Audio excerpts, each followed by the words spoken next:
Ocean get کی سبمرین نے اپنا سفر کینیڈا کے سینٹ جون پورٹ سے شروع کیا تھا۔ اس لوکیشن سے اس کو اوشین میں ڈائیو کرنا تھا۔ یہ سینٹ جون سے 700 کلومیٹر دور نارتھ اٹلانٹک اوشین میں موجود تھا۔ اسی لوکیشن پہ ٹھنڈے پانیوں کے نیچے اوشین کی گہرائیوں میں ٹائٹینک شپ کا ریک بھی موجود تھا۔ سیچرڈے 17 جون 2023 کو یہ سفر شروع کیا گیا اور پلان کے مطابق اگلے دن سنڈے کو صبح 8 بجے ٹائٹین کو پانی میں اتارا جانا تھا۔ آپ کو بتاتے چلیں کہ ڈائیو سے پہلے ٹائٹین میں ایک مسئلہ نوٹس کیا گیا تھا، لیکن اس کے باوجود بھی اپنی جان کو داؤ پر لگا کر اس کو اوشین میں اتار دیا گیا۔ وہ کیا مسئلہ تھا اور آخر پتہ ہونے کے باوجود بھی یہ خطرہ مول کیوں لیا گیا؟ نالج ان ٹی وی کی ویڈیوز میں ایک بار پھر سے خوش آمدید۔ ناظرین، اس سفر میں 5 لوگ شامل تھے، جس میں ایکشن ایویشن کے فاؤنڈر ہارمش ہارڈنگ بھی موجود تھے۔ انہوں نے جیف بیزوس کے ساتھ اسپیس میں بھی ٹریول کیا تھا۔ دوسرے نمبر پہ سٹاکٹن رش، جو کہ اوشین گیٹ کے CEO بھی تھے۔ یہ امریکن کمپنی اوشین ٹورزم کے لیے سب مرسیبلز پرووائڈ کرتی ہے۔ اور تیسرے نمبر پر 77 سالہ پال ہینری تھے، جنہوں نے پہلے بھی ٹائٹینک کو وزٹ کیا تھا۔ یہ ٹائٹینک شپ ریک کے ایکسپرٹ تھے اور ان کو شپ کے بکھرے ہوئے پارٹ کی اچھی جانکاری تھی۔ اور آخر میں پاکستانی بزنس تائکون شہزادہ داؤد اور ان کا 19 سالہ بیٹا بھی اس شپ میں سوار تھے۔ 17 جون کو ہارنش نے ڈائیو سے پہلے انٹرنیٹ پہ اپنا آخری پوسٹ کیا تھا، جس میں ان کا کہنا تھا کہ شدید سردی کی وجہ سے ان کی ڈائیو ڈیلے ہو گئی ہے۔ کل صبح جب موسم تھوڑی دیر کے لیے ٹھیک ہوگا تو ہم ڈائیو کر جائیں گے۔ یہ 5 لوگ اپنا شوق پورا کرنے کے لیے مشہور زمانہ ٹائٹینک کا ملبہ دیکھنے جا رہے تھے۔ 1912 میں ڈوبنے کے بعد اگلے کئی سالوں تک اس کو تلاش کرنے کی کوششیں جاری رہیں، لیکن اٹلانٹک اوشین کی ہارش کنڈیشن کی وجہ سے یہ کام اتنا ایزی نہیں تھا۔ پھر 1985 میں جا کر آخر کار اوشین فلور پہ ٹائٹینک کا ملبہ مل ہی گیا۔ ٹائٹینک اپنے پیچھے اتنے سوال چھوڑ کر گئی تھی کہ آخر کار ان کا جواب ڈھونڈنے کا وقت آن پہنچا تھا۔ درجنوں ایکسپیڈیشنز ارینج کیے گئے، جس میں الگ الگ کنٹریز کے ایکسپرٹ اور ریسرچرز نے ٹائٹینک شپ ریک کا رخ کیا۔ Canadian film maker James Cameron نے 1995 میں ٹائٹینک کے شپ کے ملبے کے درجنوں دورے کیے۔ پھر 1997 میں ٹائٹینک مووی ریلیز کی گئی۔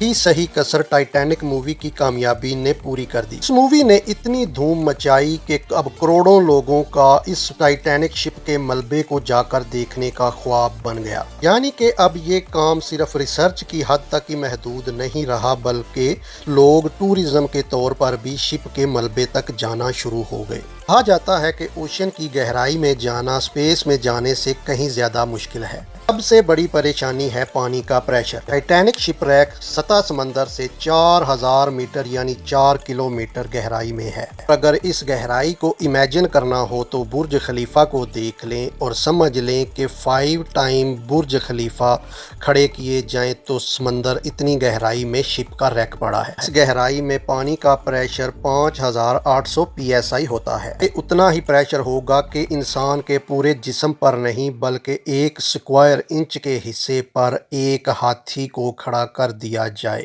اب آپ اندازہ کر لیں کہ ایک سبمرین پر کتنے اسکوائر انچ ہوں گے اور اس پر کتنا پریشر پڑتا ہوگا۔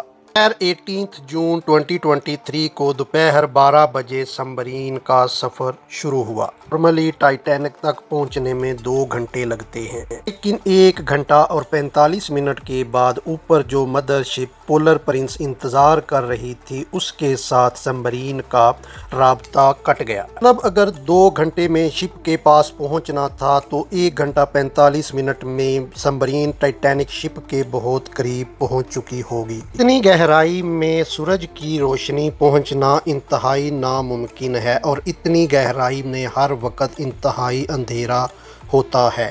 اتنی گہرائی میں وائرلیس سگنل کا ٹوٹنا ایک نارمل بات ہوتی ہے، لہذا اس بات کو پہلے زیادہ سیریس نہیں لیا گیا۔ یہ پورا ٹرپ 7 گھنٹوں کا تھا۔ 12 بجے سے لے کر شام 7 بجے تک ان کو واپس لوٹنا تھا، لیکن جب 7 گھنٹوں تک بھی رابطہ بحال نہ ہوا اور سبمرین بھی اوپر واپس نہ آئی تو اوپر کھڑی مدر شپ میں موجود کرو کے اب پسینے چھوٹنا شروع ہو گئے۔ کینیڈین ویسل پولر پرنس نے اب ٹائٹین کی تلاش جو کہ پانی میں موجود تھی شروع کر دی۔ 9:40 پہ انہوں نے یو ایس گارڈ کے ساتھ رابطہ کر کے مدد طلب کی۔ اگلے دن منڈے کو یو ایس اور کینیڈین شپ اور پلینز نے پراپر ایک سرچ آپریشن شروع کر دیا۔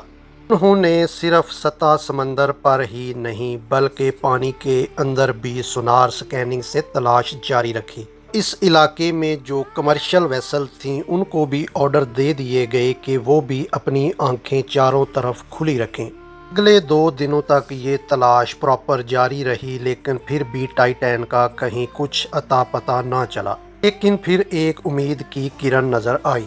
وینسڈے 21 جون کو ریسرچرز کو پانی کے اندر سے کچھ آوازوں کے سگنل سنائی دیے۔ یہ آوازیں انڈر واٹر ریڈار کی مدد سے سنی گئی تھیں۔ فوراً ROVs کو آواز کی ڈائریکشن کی طرف بھیجا گیا لیکن اس بار بھی ٹائٹین کی کوئی خبر نہ ملی۔ ٹائٹین کو ہمیشہ کے لیے کھو دینے کا ڈر جو کہ بڑھتا جا رہا تھا، کیونکہ ٹائٹین میں جتنا بھی آکسیجن تھا وہ صرف 96 گھنٹے مطلب 4 دنوں کے لیے تھا، اور اس وقت تک 4 میں سے 3 دن گزر چکے تھے۔ لیکن یو ایس، کینیڈا اور فرانس کی سرچ ٹیموں نے ہمت نہیں ہاری۔ تھرسڈے 22 جون کو ROVs کو ٹائٹینک کے ملبے کے پاس بھیجا گیا۔ وہاں پہنچ کر جو دیکھا گیا وہ واقعی میں دل دہلا دینے والا منظر تھا۔ 3:48 PM ROV جو کہ ٹائٹینک کے ملبے کے پاس پہنچ چکی تھی نے ٹائٹین کی دم کا ایک حصہ ٹائٹینک سے 1600 فٹ دور پڑا ہوا دیکھا۔ جو دیکھنے گئی تھی ٹائٹینک کا ملبہ، اب اس کا ملبہ ہی دنیا میں ایک ہیڈ لائن بنا ہوا تھا۔ اس کا ایک ہی مطلب ہے کہ سبمرین پانی کا پریشر نہ برداشت کر سکی اور پانی کی گہرائیوں میں ہی پھٹ گئی۔ اس خبر نے جیسے دنیا میں ہلچل سی ہی مچا دی۔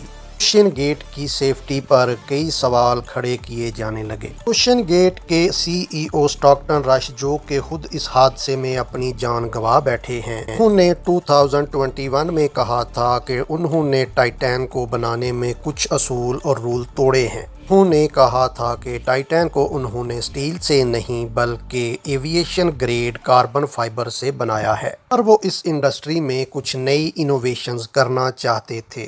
تبھی اسٹیل کو ریپلیس کر کے کاربن فائبر کا استعمال کیا گیا تھا۔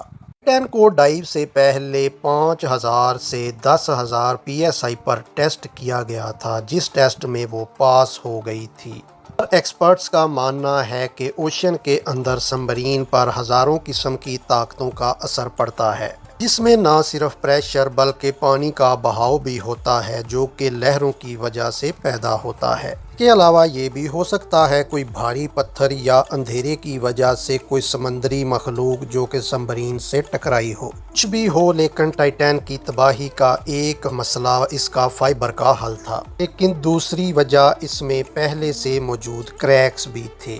جی ہاں، 2019 میں ایک بزنس مین کارل سٹینلے کو بھی ٹائٹین شپ پر لے کر گئی تھی۔ اس وقت بھی اوشین گیٹ کے CEO ہی سبمرین کو آپریٹ کر رہے تھے۔ کارل نے بتایا کہ جب وہ نیچے گئے تھے تو اس وقت نیچے جاتے ہوئے سبمرین کی باڈی میں سے کریکس کی آواز سنائی دی گئی تھی۔ I was actually even able to drive the submarine towards deeper water by the sound of the cracking getting louder. اس وقت اس چیز پر زیادہ دھیان نہیں دیا گیا کیونکہ اس کو اوشین گیٹ کے CEO جنہوں نے اس کو خود ڈیزائن کیا تھا ان پر پورا بھروسہ تھا۔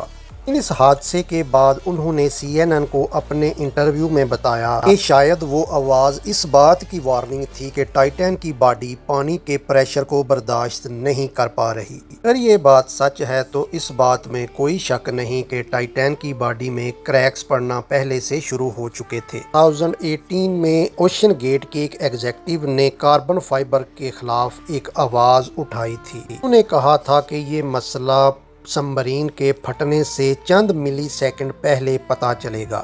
ایسا ہی ہوا۔ ایکسپرٹس کا ماننا ہے کہ جس گہرائی میں سبمرین پھٹی ہے اس گہرائی میں اس کو پھٹنے میں 0.3 سیکنڈ ہی لگے ہیں۔ امید ہے کہ نالج ان TV کی یہ ویڈیو آپ لائک اور شیئر بھرپور کریں گے۔ آپ کے پیار بھرے کمنٹس کا بھی بہت شکریہ۔ ملتے ہیں اگلی کسی اچھی ویڈیو میں۔